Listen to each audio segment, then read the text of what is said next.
সুষ্ঠু বিচার চাই। আমি এনে কোনো পার্টিগতভাবে কেন তাইনে বিধায়ক করব নতুন তাইনে যেটা সুষ্ঠু বিচার করে আমি সবার কাছে এই কথাই কইতে চাই। মালা দেওয়াতে এরকম অবস্থা। আচ্ছা কতজন আহত হয়েছে এই ঘটনায়? কেন প্রায় 8 থেকে 9 জন।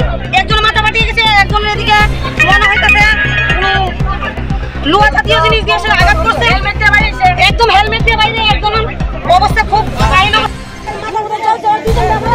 আচ্ছা কি কারণ মানে এই কারণ মালা দেওয়া লাগে আছে মালা দেওয়া আছে আমার একদম বাইরে জন্মে হয়েছে তো অনেক ফ্লাউনে দরকার আছে তো যারা দুষ্কর্ষ না করছে তো কেউ দেখছে না ভালো মানুষের বাইরে আসে কি করে দিয়ে রাখছে লোককে বাইরে যাতে না গেছে আপনারা